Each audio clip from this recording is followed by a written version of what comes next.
Happy Friday from Michigan, Sunshine, Michigan. Today, I want to talk about mental adjustment and gratitude. I see that the rest of my group slows down talking, getting more people on board, getting more people to watch. I'm pretty straightforward, just put my message there and just walk away. So I'm going to try to slow down a little bit, fit in the rest of the group, fit in into waiting for other people to get on board, and then continue with my mental attitude uh, message. Okay.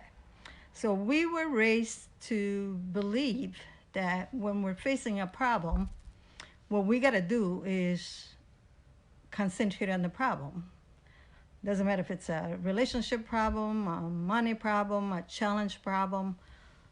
Another paradigm is, well, concentrate on the problem and come up with a solution. Well, what we're doing is we're feeding in the problem. We're feeding in the negativity. We're making bigger what's already big in our mind, because if it wasn't big in our mind, we wouldn't be thinking about it. So another approach we're learning to try, and you need to apply. I've been applying it actually for, gosh, close to 30 years. Ever since the kids were little and they used to bump their heads or scrape their knees, and then I would try to change the subject. Oh, let's go get some flowers, and oh, look at the beauty in this. I mean, just get the mind off.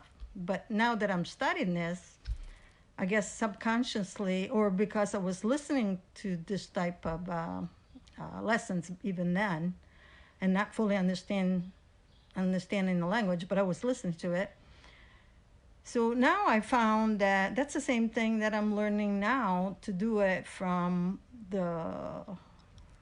another approach, and that is the approach of gratitude. So put aside the problem, put aside the money challenge, put aside the disagreement, put aside not getting along with someone, and start thinking about what you do have and what you do should be grateful for.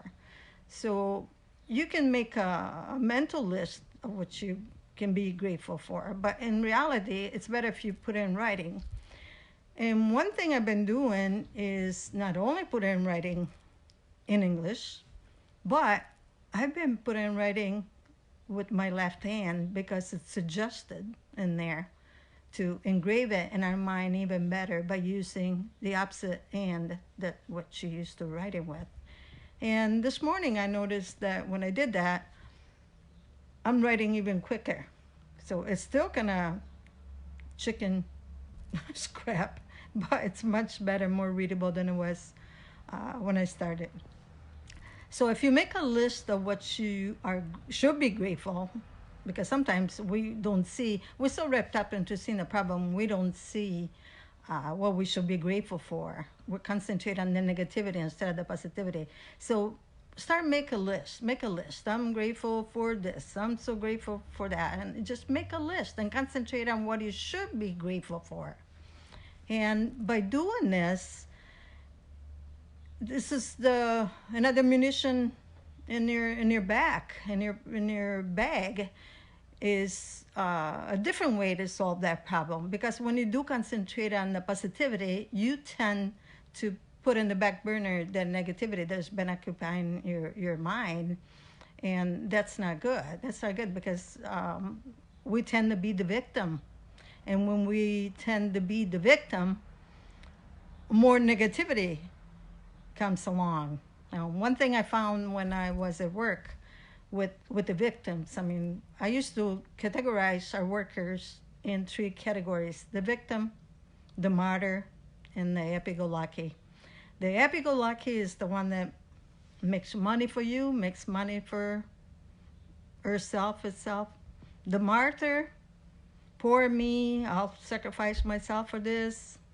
They produce, they're hard workers, but it's a different energy at work. And then you have the victim. The victim doesn't matter where they go. They're the ones who don't make tips. They're the ones who get screwed on the hours. They're the ones who get taken advantage of, and it's a mentality trap, and we all fit in one of them.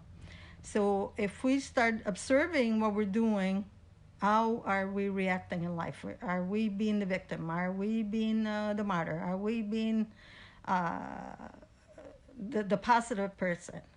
And then start concentrating. And if you are the negative, try to do the opposite of whatever you've been doing. Don't look at the glass half empty. Look at the glass half full, and try a different approach. Try this approach. Try the approach I just told you. Don't concentrate on the shortage of money or the argument with your significant others or whatever. Just concentrate and be grateful for what you do have. And you'll see that, just like Dwyer says, when you look at the problem from a different perspective, the perspective changes. And the perspective changes, and at the same time, your problem will reveal a different solution that you never looked at. So I hope I give you some value.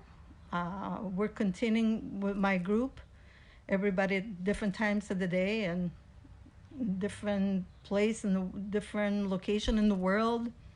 We're trying to add value by sharing what we're learning. Thank you, and have a nice Friday. Ciao.